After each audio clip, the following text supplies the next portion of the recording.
Meus amados irmãos, a graça, a misericórdia e a paz da parte do nosso Deus, o Senhor Jesus, motivo de grande alegria poder estar aqui esta noite, cultuando ao nosso Deus. Desde já quero parabenizar o Grupo Life pelo seu 27º aniversário, que a graça do Senhor possa estar repousando sobre este grupo, possa conceder muitas gerações, a este grupo, até que o Senhor volte nos ares, Amém. Meus irmãos, eu quero esta noite pedir para os irmãos abrirem a Sagrada Escritura no livro do profeta Daniel, no capítulo número 1. Livro do profeta Daniel, capítulo 1, versículo 1 ao 21. Vamos ler todo esse texto e vamos meditar nele aqui esta noite.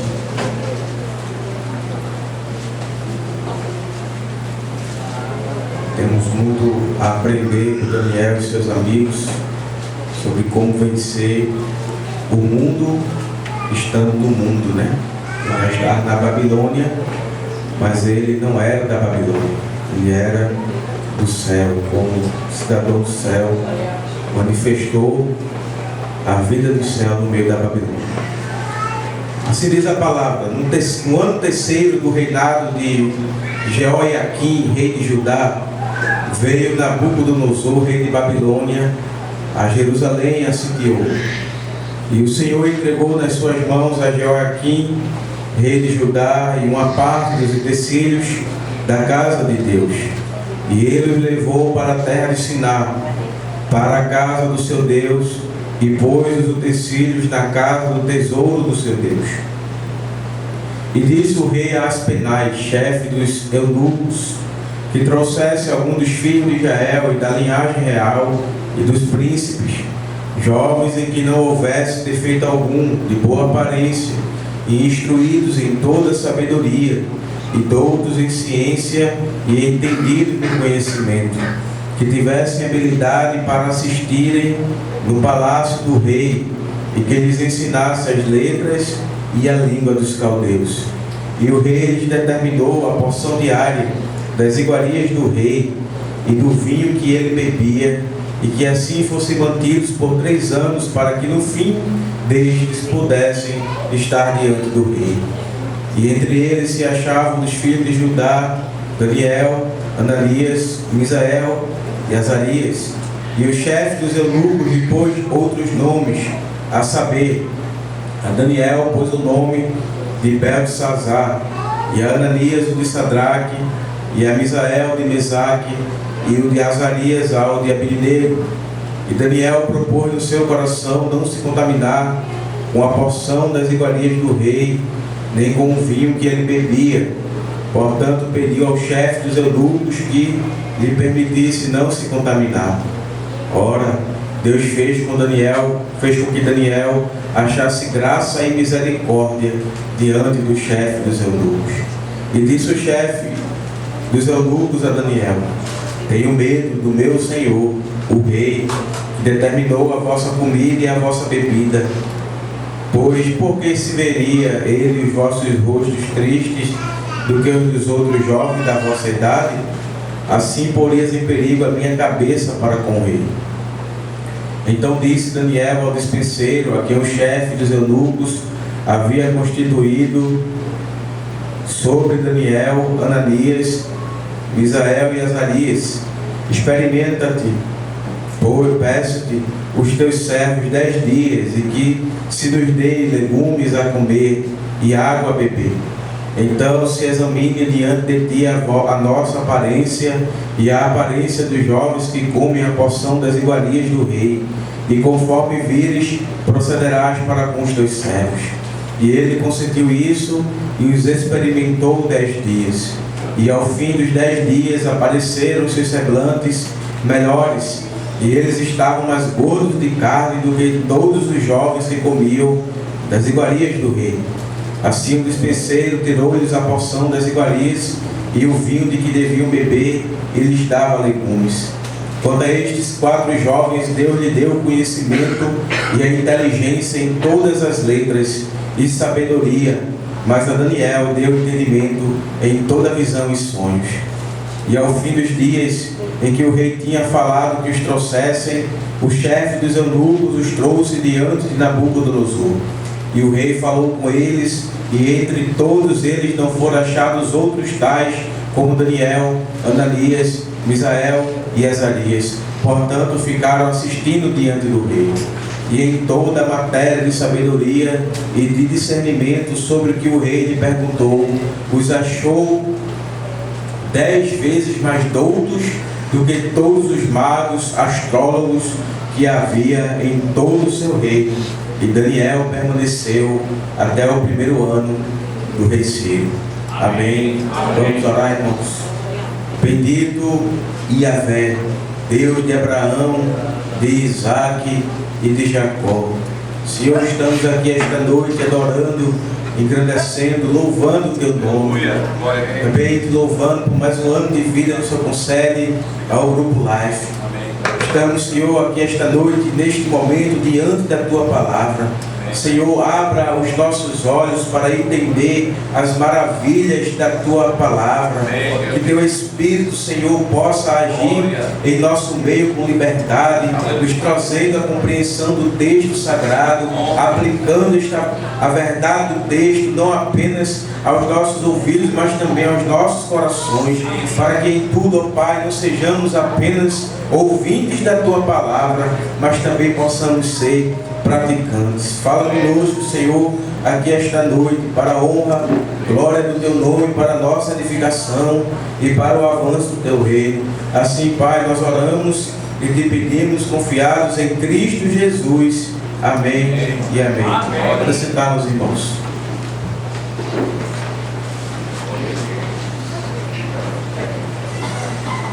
Meus irmãos, Daniel, ele é um daqueles personagens do Antigo Testamento que poucos cristãos não conhecem. Quase todos já ouviram falar daquele jovem que interpretava sonhos e que passou uma noite dentro de uma cova cheia de leões. Ele é aquele jovem, conforme o próprio livro vai nos mostrar, que diariamente se punha diante de Deus em oração. Daniel, quando analisamos a sua vida, com certeza é conhecido como um grande exemplo de fé a ser seguido. Seus amigos, Ananias, Misael e Azarias, também são grandes exemplos de fé. Foram eles que enfrentaram corajosamente a ordem do rei de não se prostrar diante da estátua de ouro que Nabucodonosor havia construído, preferindo ir à fornalha ardente do que contrariar a sua fé. Contudo, devemos considerar que a vida de Daniel e de seus amigos foi uma vida rodeada de inúmeros desafios para a sua fé. E isso pode ser constatado em todo o livro do profeta Daniel. Já em seu início somos inseridos no contexto dos dias de Daniel. Jeoiaquim era rei de Judá, que na época havia se aliado ao Egito, que militava contra Nabucodonosor. E por causa dessa aliação com o Egito, Nabucodonosor também, por sua vez, também milita contra a cidade de Jerusalém, sitiando a cidade de Jerusalém no ano de 605 a.C. Joaquim não resiste ao sítio, pois o Senhor, como o próprio texto vai dizer aqui no versículo 2, entregou a Nabucodonosor. O texto de Daniel, ele não nos mostra o motivo da entrega, do porquê Deus puniu Joaquim e Jerusalém, entregando a cidade a Nabucodonosor. Mas o texto de 2 Crônicas, capítulo 36, versículos 5 a 8, nos mostra por que Deus fez isso. O texto diz que Joaquim tinha 25 anos de idade quando começou a reinar, e ele reinou 11 anos em Jerusalém, e fez o que era mal aos olhos do Senhor. Subiu, pois, contra ele Nabucodonosor, rei de Babilônia, e o amarrou com cadeias para o levar à Babilônia. Também alguns do valos da casa do Senhor levou Nabucodonosor à Babilônia, e pôs no seu templo em Babilônia. quanto aos mais atos de Jeoiaquim e as abominações que fez, e o mais que se achou nele, eis que estão escritos nos livros dos reis de Israel e de Judá. E Joaquim, seu filho, reinou em seu lugar. Por que, irmãos, Deus entrega Joiaquim e a cidade de Jerusalém nas mãos de Nabucodonosor?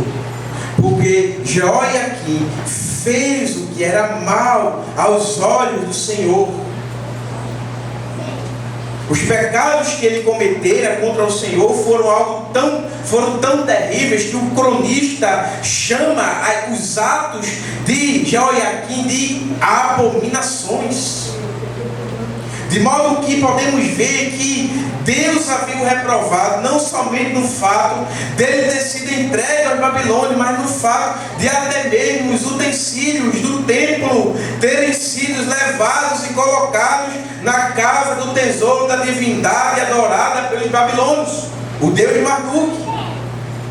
Deus entrega Jerusalém e Deus faz com que os utensílios do templo também sejam levados para a Babilônia.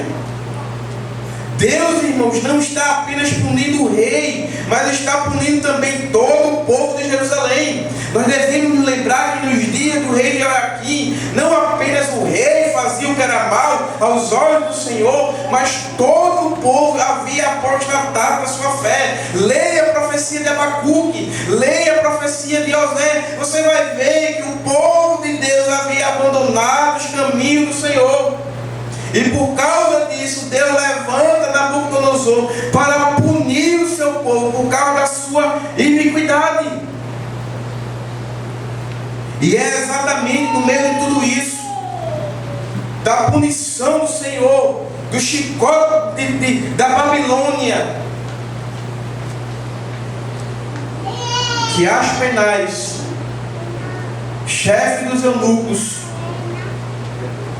aconselhado por Nabucodonosor, decide deportar para a Babilônia alguns jovens israelitas.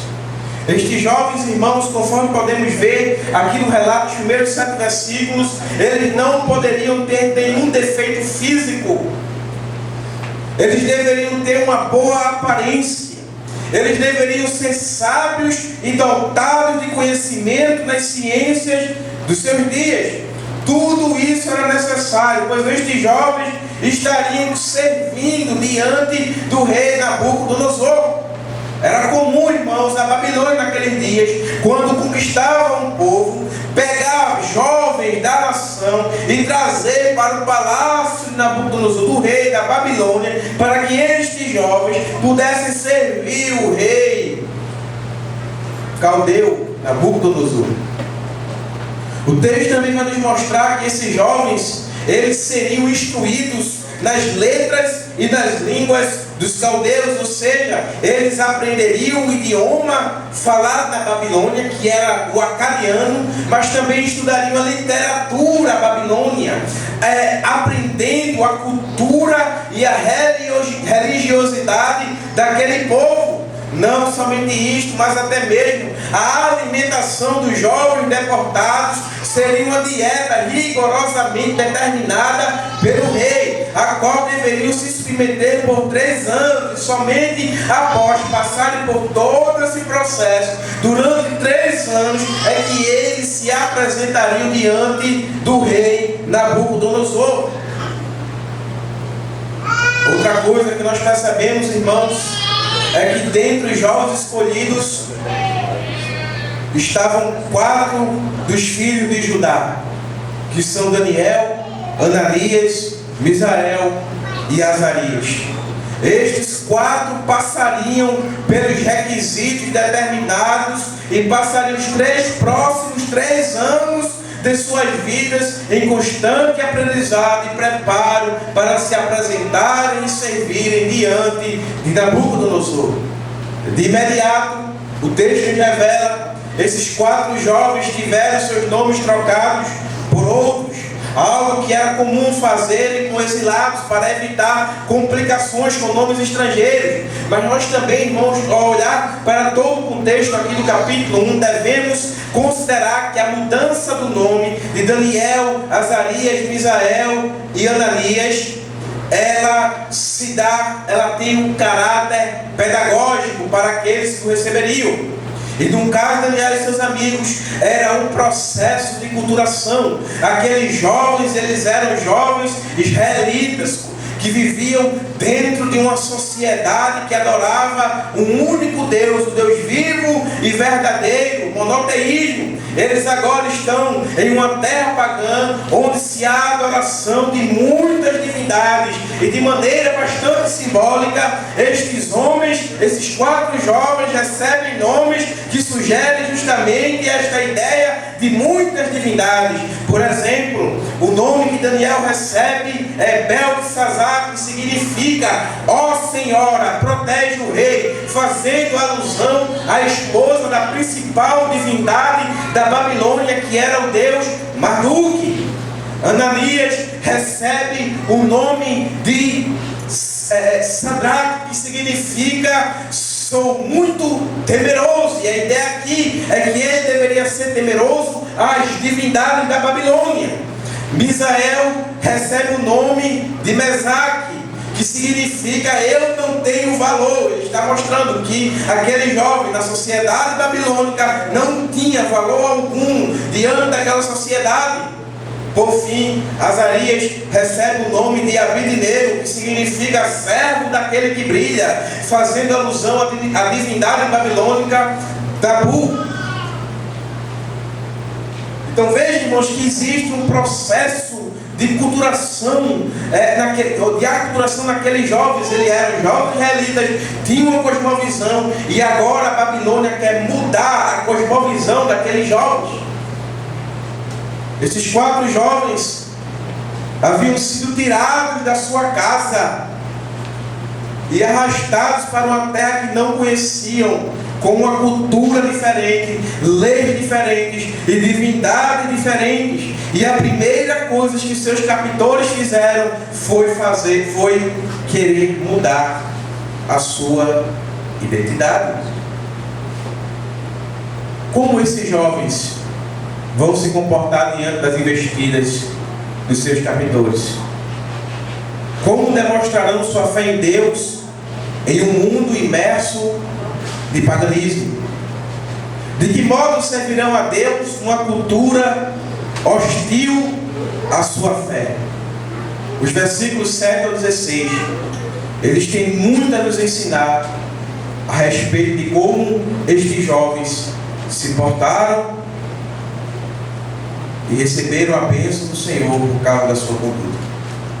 Mas, meus irmãos, pensemos não apenas em Daniel e seus amigos. Assim como eles, nós, o povo de Deus, estamos inseridos em uma cultura, em um mundo que milita contra a nossa fé, que constantemente se levanta para mudar a nossa identidade. Somos filhos de Deus, mas constantemente o mundo, por meio da sua moral, por meio das ideologias, por meio da filosofia, tenta penetrar as nossas vidas e mudar a nossa identidade, fazendo com que nós não sejamos filhos de Deus, mas sejamos parecidos com o mundo. Assim como Daniel e seus amigos, nós que vivemos neste mundo, estamos em um contexto que milita contra a nossa fé. E como é que nós vamos responder às investidas do mundo? Olhando para como Daniel e os seus amigos responderam à investida da Babilônia, nós também podemos aprender como nós devemos e podemos resistir ao mundo. O capítulo 7 ao 16, ele fala a respeito da decisão de Daniel.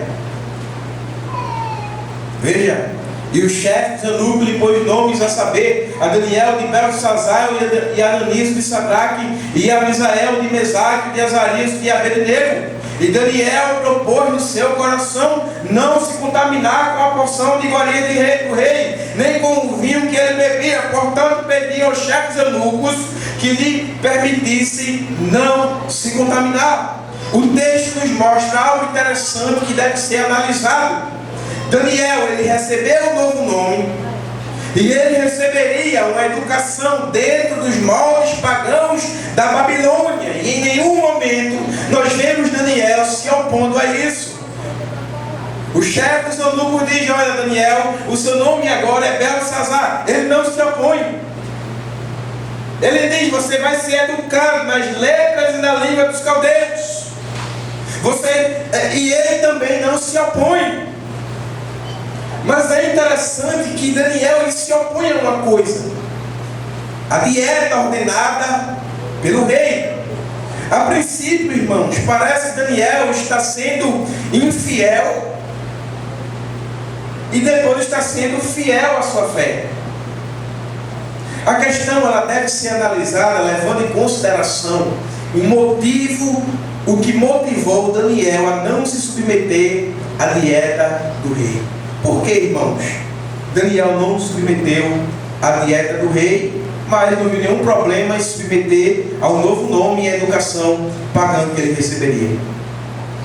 O que levou Daniel a isto foi a proposta que ele fizera em seu coração de não se contaminar com as iguarias do rei, nem com o vinho que ele bebia. Para Daniel, comer da mesa do rei seria se contaminar. Mas a questão aqui não é se contaminar porque os alimentos que estavam na mesa do rei eram impuros. É bem verdade que a nação de Israel possuía leis a respeito da dieta que eles deveriam seguir, que proibiam o israelita de se alimentar de diversos alimentos, como por exemplo, diversos tipos de carne. Um israelita não podia comer carne de porco, não podia comer carne de camelo, animal de pata fendada. Ele não poderia comer, por exemplo, um corvo ou um morcego, porque a lei proibia algo desse tipo. Ele também não poderia comer nenhum alimento que contivesse sangue em seu preparo. Então havia leis rigorosas na nação de Israel que dizia o que o israelita poderia comer. Contudo, a lei de Israel não proibia a ingestão de vinho. O que Daniel se propôs a não beber. Logo, não é seguro afirmar que a decisão de Daniel é motivada a não comer alimentos e beber do vinho, pois eram impuros segundo as leis israelitas. Se isso fosse o que Daniel tinha em mente, ele poderia muito bem não comer das iguarias do rei, mas beber do vinho, já que a lei não proibia. Alguns também pensam que Daniel propôs isso, pois as iguarias do rei e o vinho eram oferecidas às divindades babilônicas. Só que na Babilônia, tudo era oferecido às suas divindades. Os legumes que Daniel vai pedir ao chefe do eunuco para comer, para que eles não comessem das iguarias do rei, também eram consagrados aos deuses da Babilônia. Tudo da Babilônia é pagão. Logo, o contaminar com os alimentos que Daniel se refere não é por causa da consagração deles às divindades pagãs. Sendo assim, ao que Daniel está se referindo a não se contaminar. Notemos que desde a chegada de Daniel e de seus amigos da Babilônia, tudo é decidido por quem? Pela Babilônia. A Babilônia quer exercer total controle sobre os que vivem na Babilônia. Isso é o mundo. O mundo quer exercer total controle sobre aqueles que estão no mundo. Daniel então se propõe a não comer as iguarias do rei, nem beber do seu vinho, como uma resposta ao controle da Babilônia. O que Daniel queria era, no meio de todo aquele processo de aculturação, preservar a sua identidade. Não somente isto, mas o fato de compartilhar da refeição naqueles dias apontava para a ideia de fidelidade pactual, ou seja, uma lealdade irrestrita.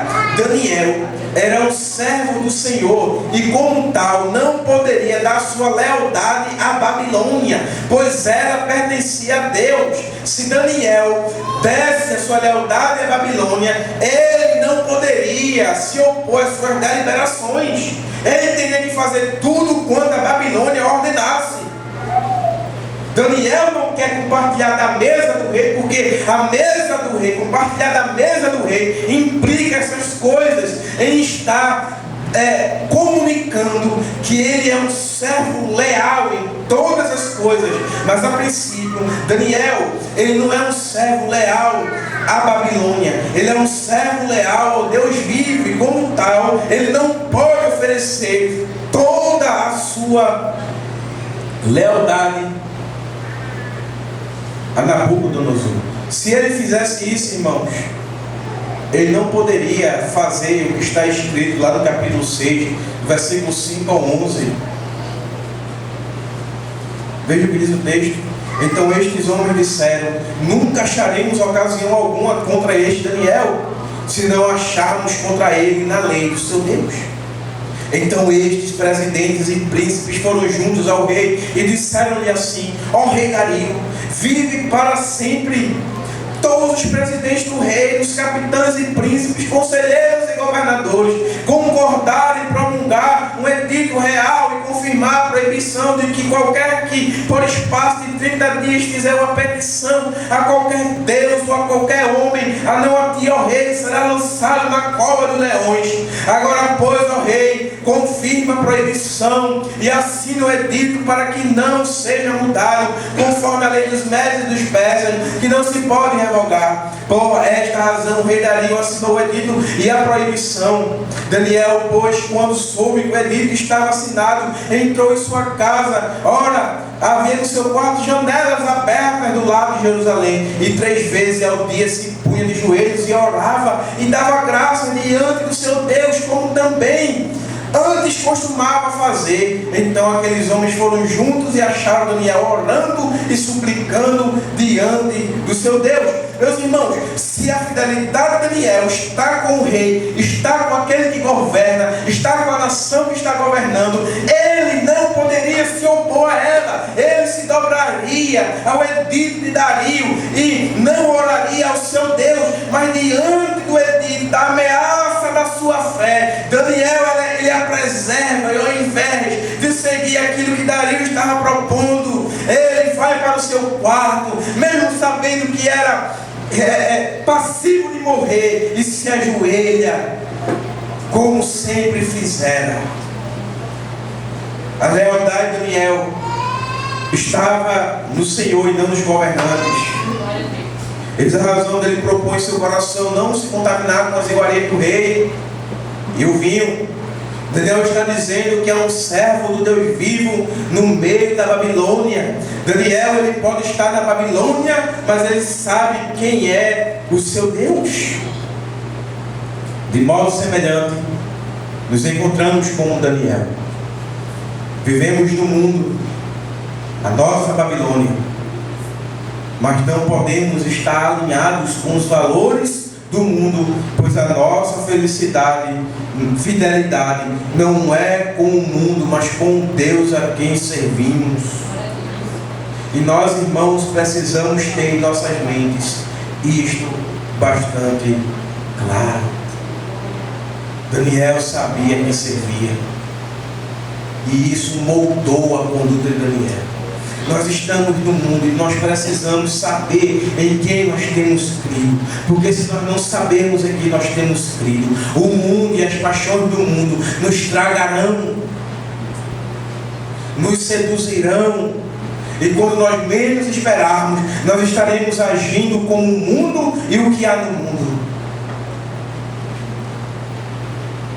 O versículo 9 nos mostra que Deus abençoou a Daniel, fazendo com que ele achasse graça diante dos olhos do eunuco. Ora, Deus fez com que Daniel achasse graça e misericórdia diante dos chefes dos eunucos. O que Daniel, irmãos, havia proposto era muito perigoso. Quem havia ordenado que os jovens deportados deveriam comer das iguarias e do vinho do rei. Foi o próprio rei. Daniel, quando se opõe a não comer da iguaria e beber do vinho, ele está se opondo a uma ordem direta de Nabucodonosor. É muito perigoso o que ele estava propondo. O simples fato de ele comunicar isto ao chefe dos eunucos poderia levá-lo à sepultura. Aquele homem poderia muito bem acusá-lo e exterminá-lo de imediato ali, por desobediência. Ele estava confrontando a ordem do rei da Babilônia.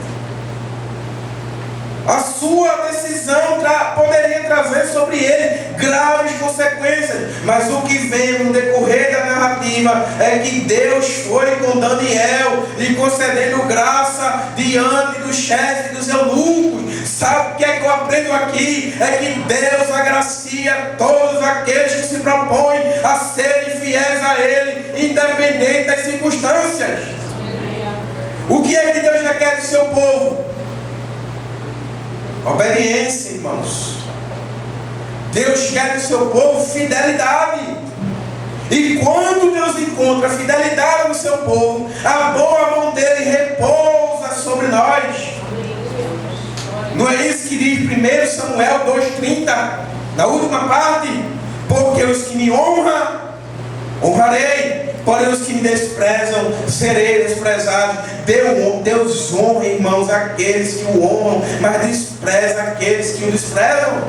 Daniel honrou a Deus e Deus o honrou na Babilônia. Deus galardoa a obediência. Ele tem prazer de abençoar todos que são fiéis a Ele. Isso pode ser visto não apenas no fato do despenseiro aceitar a proposta de Daniel, de que eles comessem por 10 dias apenas legumes e água, mas no fato de que no final dos 10 dias, Daniel e seus amigos estavam mais gordos de carne do que aqueles que comiam iguarias do rei. Como é que é isso? Me explique.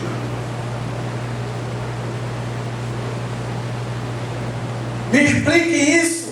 Se não for uma ação sobrenatural do Todo-Poderoso. Como é que uma dieta baseada em legumes faz com que aqueles jovens engordem mais do que uma dieta baseada em carne, em iguarias? É a mão do Todo-Poderoso abençoando aqueles 10 jovens. Somente isso, irmãos. E num espaço curto de tempo, apenas 10 dias. Você faz uma dieta em 10 dias, você olha no espelho e está a mesma coisa. Não é isso? Muda nada. Mas em 10 dias aqueles jovens, eles se sobressaíram dos demais jovens deportados. Somente o sobrenatural pode explicar isso. A mão do Todo-Poderoso estava sobre eles. O que devemos novamente prestar atenção é que tudo isso aconteceu porque Daniel se propôs no seu coração não se contaminar. Ou seja, ele não se esqueceu de quem ele era. Ele não era um jovem cativo na Babilônia. Ele era um jovem servo do Deus vivo na Babilônia. Ele conservou a sua identidade e isso moldou a conduta de Daniel. Se quisermos, irmãos, alcançar bom testemunho como Daniel alcançou, precisamos conservar bem a nossa identidade. Precisamos saber quem de fato somos. Estamos no mundo, mas não somos servos do mundo. Somos de Deus, e se somos dele, precisamos ter nossas vidas moldadas por esta verdade. Não é o mundo que diz o que somos, não é o mundo que determina aquilo que fazemos. O que somos é o que Deus diz que somos, e o que determina o que fazemos é a nossa identidade em Deus. Aprendemos aqui com Daniel que é possível viver uma vida agradável a Deus no mundo. Daniel não se isolou do mundo para ser servir a Deus, mas serviu a Deus do mundo. Você vai para a Idade Média, surge um movimento do monasticismo. Algumas pessoas começam a pensar, se nós queremos nos santificar, nós precisamos nos afastar do mundo. E eles criam mosteiros, e agora eles estão vivendo em mosteiros, afastados de tudo. Vá para os andares da história, sabe o que você encontra? É que dentro dos mosteiros tinha as maiores práticas de promiscuidade sexual que você pode imaginar. Porque o mundo estava no mosteiro também, irmãos. A questão não é onde nós estamos. A questão é se nós sabemos quem somos, onde estamos. Daniel estava na Babilônia, mas ele sabia que servia ao Deus vivo e verdadeiro. Ele não se isola do mundo, muito pelo contrário. Ele estuda as ciências da Babilônia. A astrologia ele estudou. A matemática da sua época ele estudou. Tudo que academicamente a Babilônia lhe ofereceu, ele estudou. Ele não se isolou do mundo, pelo contrário, ele alcançou um bom testemunho no mundo. Você vê, irmãos, que Daniel ele se sobressaía em conhecimento do que todos os sábios da Babilônia.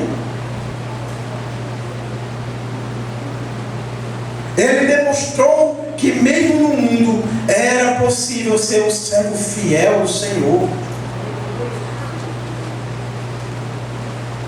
Esse é um chamado cristão. O que é que Paulo diz à igreja de Roma? Romanos capítulo 12: não vos conformeis com este século, com este mundo, mas sede transformados pela renovação da vossa mente.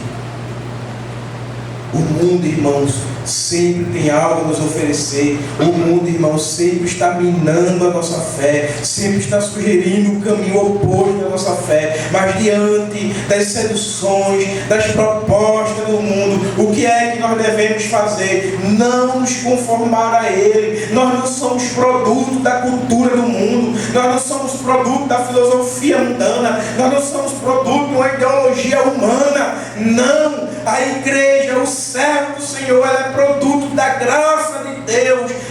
Ele vive para Deus, ele não se conforma com o mundo, porque ele teve a sua mente transformada. É Daniel.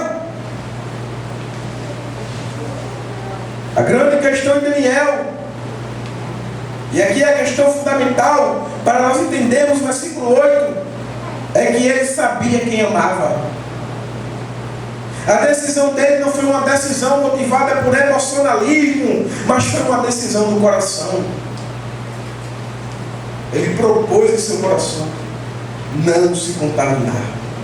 O que ele faz com a sua decisão é manifestar o verdadeiro amor por Deus, como ordenam as Escrituras. Lembra de Deuteronômio, capítulo 6, versículo 4 e 5? Ouve, Israel, o Senhor nosso Deus é o único Senhor. Amarás, pois, o Senhor teu Deus de todo o teu coração, e de toda a tua alma, e de todas as tuas forças. Daniel, ele manifesta essa decisão, esse amor pelo Senhor, na sua decisão, que ele havia tomado esse coração de não se contaminar com as iguarias do reino, nem com o vinho que o rei bebia. Daniel sabia em quem cria, teve sua vida moldada por isso. Mas tudo isso, irmãos, foi possível porque, acima de tudo, ele amou o Senhor. E podemos dizer que ele amou o Senhor mais do que a própria vida. Ele se arriscou, irmãos, não temeu a morte, porque ele sabia que tinha crido. Mesma coisa os seus amigos, capítulo 2, na fornalha ardente. Diz: olha, rei, se Deus quiser nos libertar, nos salvar, nos livrar da fornalha, Ele nos livrará. Eles não se dobraram diante das investidas do rei, de adorar aquela estátua, permaneceram firmes, fiéis ao Senhor, preferindo morrer do que negar a sua fé, porque eles sabiam que tinham crido, eles amavam o Senhor mais do que a própria vida.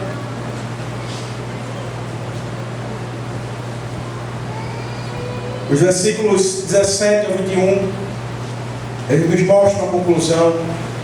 Já estou me dirigindo ao fim.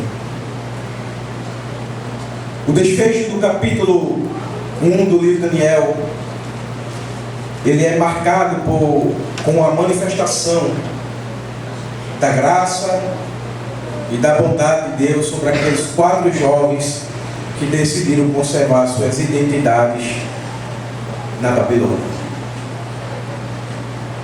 O texto diz no versículo 17 que a estes 4 jovens Deus deu o conhecimento e a inteligência em todas as letras e sabedoria, mas a Daniel deu a graça de ter o entendimento de toda a visão de sonhos. Eles se apresentaram diante do rei. O rei Nabucodonosor, depois das inquirições que ele fez, compreendeu, conforme está no versículo 20, que eles eram 10 vezes mais doutos do que todos os sábios da Babilônia. Conforme diz o comentador, Deus honrou sua conduta incontaminada, fazendo que destacaram-se de sobremaneira. Deus concedeu dádiva aos 4, acabaram se tornando secretários particulares do rei, embora tivessem recebido o mesmo treinamento que os demais jovens. Os 4 judeus foram achados muito mais doutos por causa do conhecimento que haviam recebido de Deus. Estudaram sem se contaminar e acabaram em destaque, porque o diferencial era a sua visão de mundo. Tudo que Daniel, Ananias, Misael e Azarias receberam do Senhor foi a manifestação da sua graça, recompensando as suas obediências. Eles encontraram graça diante do Senhor, e Deus os engrandeceu sobremaneira em toda a Babilônia. Passaram pelo mesmo curso que os demais jovens, mas eram mais sábios, eram mais doutos. Não havia quem pudesse resistir à sabedoria daqueles jovens na Babilônia.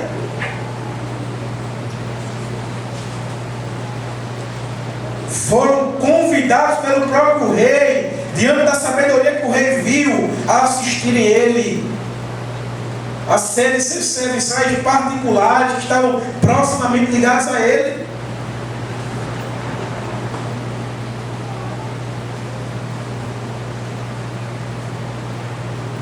E o mais extraordinário de tudo é que aqueles 4 jovens, eles foram capazes de dar bom testemunho da sua fé no meio daquele povo amado.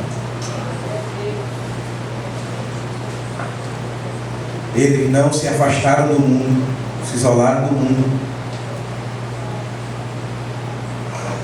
mas eles deram bom testemunho no mundo. E por que eles deram bom testemunho no mundo? Porque eles amavam o Senhor sobre todas as coisas. Porque eles sabiam quem criam. E por saberem quem criam, eles sabiam quem eles eram. Eles não eram um produto da Babilônia. Eles não eram fantoches que a Babilônia poderia fazer o bem, o que bem entendesse deles. Eles eram servos do Senhor. E por serem servos fiéis do Senhor, Deus os abençoa. Se há uma coisa que Deus faz, e eu não tenho dúvida disso, porque a Escritura diz claramente, é que Deus recompensa a obediência. Se formos obedientes, alcançaremos a sua graça e receberemos todo o necessário para alcançarmos bom testemunho da nossa fé no mundo caído em que vivemos. Você quer dar bom testemunho da sua fé aonde você está inserido? No trabalho, na universidade, entre amigos. Seja fiel ao Senhor, que Ele vai te dar a graça de você testemunhar poderosamente dele, sem negá-lo aonde você estiver. Assim como Daniel, Ananias, Misael e Azarias testemunharam do Senhor no meio de um povo pagão. Eram jovens piedosos, não se contaminaram com o mundo, mesmo estando no mundo, porque eles tinham vida com Deus. Amém. Eles estavam diante do Senhor. Aquilo que está no capítulo 6, de que Daniel diariamente, 3 vezes ao dia, estava orando ao seu Deus. Era algo que ele trazia consigo durante toda a sua vida. Aqueles jovens irmãos eram jovens que estavam constantemente na presença de Deus. Sabe por que muitas vezes nós fracassamos na nossa missão no mundo? Porque estamos distantes do Senhor. Mas se nós estivermos no Senhor, perto do Senhor, e perto do Senhor está, nós receberemos a graça de viver neste mundo caído sem nos contaminarmos. O que é que eu tenho que fazer? Se aproprie do meio de graça. Seja como Daniel, ore ao Senhor, tenha vida devocional com Deus, conheça a palavra do Senhor, deixe que esta palavra molde o seu entendimento. Não seja seduzido pelo mundo e pelo que há no mundo, mas seja atraído para perto da presença do Senhor, através da leitura da palavra, através da oração, e assim você receberá a graça necessária para testemunhar do Senhor neste mundo em trevas. Que Deus nos abençoe, que Ele nos conceda da sua graça, meus irmãos, que nos dê o meio necessário para vivermos para a glória do nome dele, deste mundo caído. Pastor Zé.